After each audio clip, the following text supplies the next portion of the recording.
And when I say that those who do not study history are destined to repeat it, you'll agree with me, but then you won't understand when I say that America is currently experiencing its second phase of colonization. And I'll explain myself by drawing the parallels between how the indigenous population of North America was absolutely conquered by like 1,000 Europeans through the use of disease like smallpox. But when I make that same comparison to the working class and its exposure to COVID, people get confused.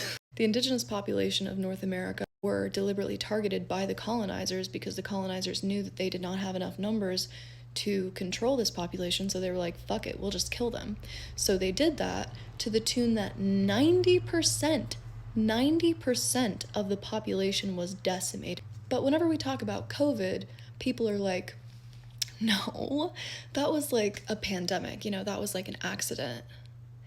But it just so happened to have been targeted specifically at the working class of America, particularly people of color, who were already very likely to have comorbidities such as obesity, diabetes, hypertension, any sort of respiratory or cardiac illness, kidney issues. These are all lifestyle illnesses, mind you. You expect me to believe that that has absolutely nothing in common with how the Native American people were decimated and colonized. Right. Okay, but let's talk further. Let's discuss genetic homogenization as a tool for social control that has been implemented through the use of celebrities.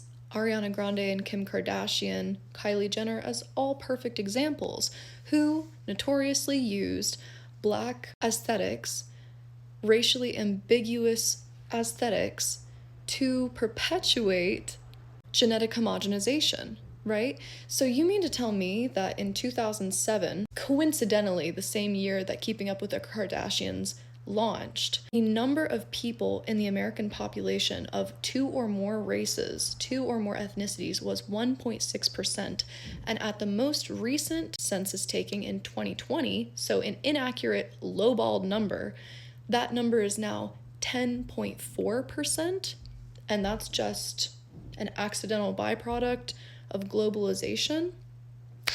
Interesting, super interesting. But when we talk about perfumes, when we talk about makeup and plastic surgery and hair care products that are used to manufacture these ethnically ambiguous aesthetics, you mean to tell me that's all just accidental and that the beauty standard was not deliberately shifted toward ethnic ambiguity in the interest of getting all of us to forget our cultural individuality, our cultural differences?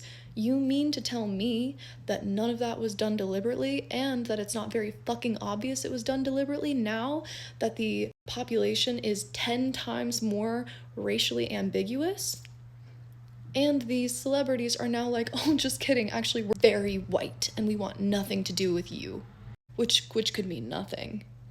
And the interesting thing is that whenever you do sociological research on the reasons a population might lean toward a universal sameness, the benefits are always clearly identified, lowered division between different ethnic groups, lowered likelihood of discrimination, and improved social cohesion. We are witnessing real time an attempt to create a population that values conformity as the rule over individuality, over diversity, over anything that is not sameness.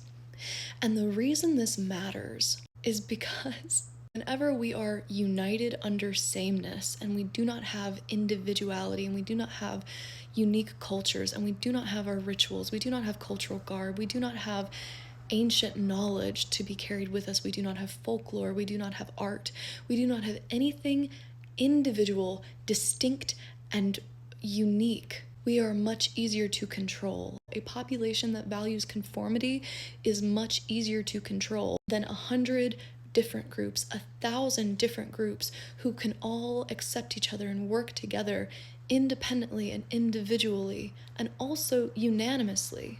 If the race war doesn't work, then force everyone to become one, all while continuing to elevate white people as the supreme group of rulers. We caught you, bitch.